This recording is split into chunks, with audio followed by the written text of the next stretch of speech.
Olá, eu sou o Breno do canal Medicina Passo a Passo e hoje iremos continuar no nosso curso de imunologia, falando sobre o sistema do complemento, tendo em vista principalmente os processos de opsonização e inflamação, e iremos falar também dos receptores do complemento, muito importantes para os processos imunitários.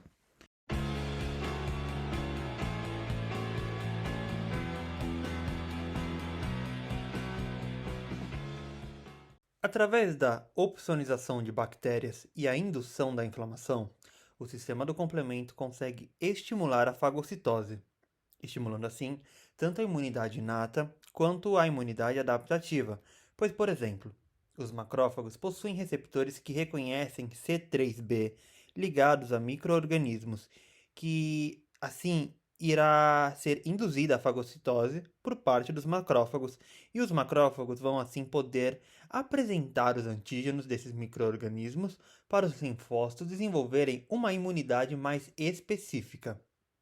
O sistema do complemento possui quatro receptores. Temos o CR1, CR2, CR3 e o CR4, onde CR está para receptor do complemento. Cada um desses receptores é expresso em determinados tipos celulares e possuem afinidades para determinados tipos de componentes do complemento. Os receptores CR1 e CR2 são formados pela repetição de vários monômeros, formando um fio que se expõe acima da membrana plasmática. E isso permite que eles ocupem muito espaço, servindo como um escudo contra uma ativação errônea do complemento contra as nossas próprias células. E também o receptor CR1 pertence às famílias da SERPINE, que significa Serina Protease Inhibitor. E sendo o fator Bb da via alternativa e as moléculas C2b da via clássica lectínica sejam duas serinoproteases, ou seja, tanto o fator Bb quanto as moléculas C2b são serinoproteases, isso irá fazer com que a via do complemento seja inativada após a interação com o CR1. Esses receptores do complemento também podem favorecer a fagocitose de células opsonizadas pelas moléculas do complemento C3 e C4, sendo que sobre a C4 é uma componente da via clássica do complemento que será melhor analisada em outras aulas. Já sobre os receptores CR3 e CR4, nós não iremos comentar muito sobre eles. Todas as células fagocíticas possuem algum desses receptores do complemento. Além disso, podemos encontrar também, por exemplo, CR1 nas membranas de eritrócitos, que não são células fagocíticas. Esse receptor está lá para que seja aproveitado o fato que os glóbulos vermelhos são células circulantes. É, né, eles não necessariamente são vistos como células, né? Mas, enfim, são glóbulos circulantes.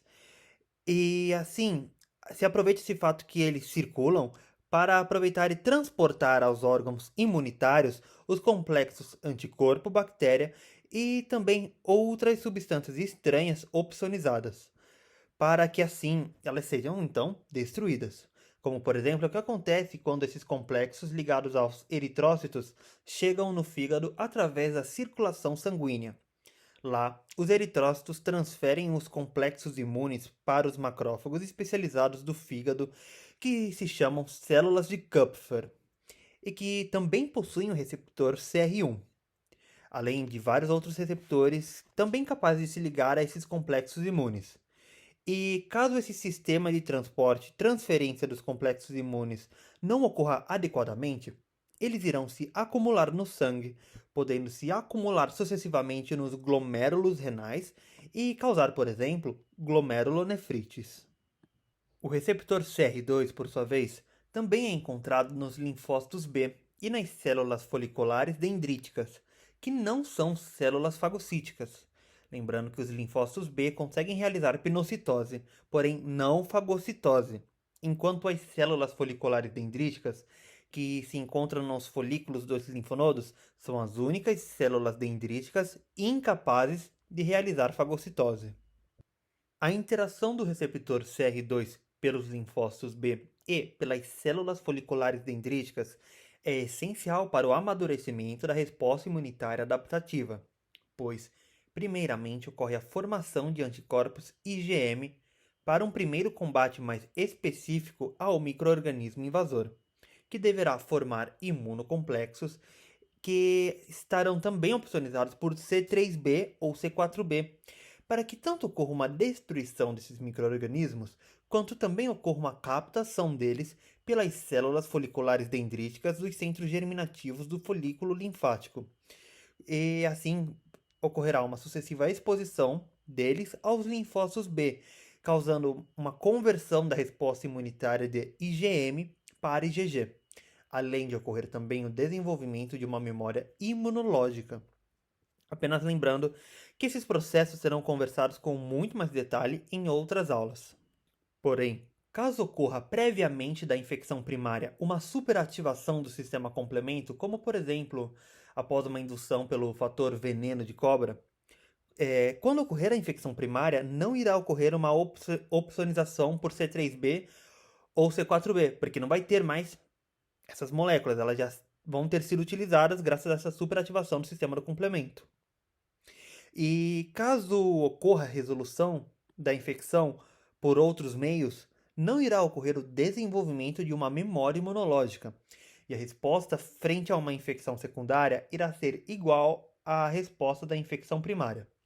Ou seja, o desenvolvimento da memória imunológica ocorre apenas com o auxílio do sistema complemento. Isso é muito importante.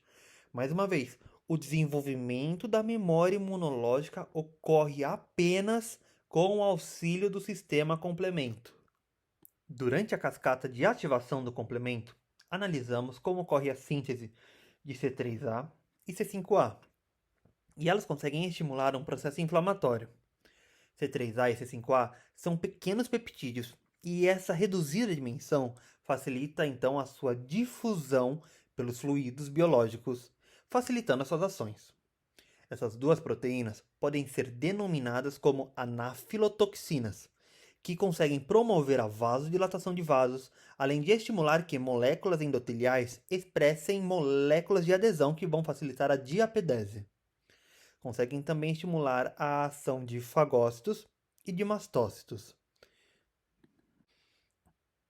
É através dessas ações, mais a inflamação induzida por outros mecanismos imunitários, que se é possível observar os sinais clássicos da inflamação, que é o avermelhamento da região devido a um maior aporte de sangue, o inchaço da região por causa de um maior extravasamento de líquidos da corrente sanguínea para os tecidos, tem o calor, derivante de um maior fluxo sanguíneo no local, e tem a dor, que é derivada da estimulação de moléculas pró-inflamatórias em terminações nervosas.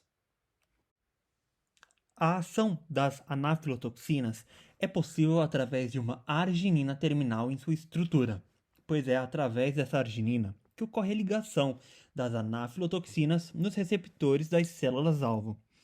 E para impedir uma ação descontrolada dessas anafilotoxinas, que nós possuímos as enzimas carboxipeptidases, capazes de remover essa arginina terminal. Sendo essa enzima, por exemplo, a responsável por reduzir a sensação de calor, taquicardíaca e respiração pesada que sentimos, por exemplo, após o utilizo de um contraste iodado. Lembrando que, como já conversamos em outras aulas, essa sensação que nós temos após um contraste iodado não deriva do contraste em si, e sim de uma forte ativação do nosso próprio sistema complemento. É isso aí. Essa foi a nossa aula sobre o sistema complemento. E eu espero que vocês tenham gostado. Se gostou, não esqueça de deixar aquele like e de se inscrever no canal. Eu espero vocês em uma próxima aula. Fui!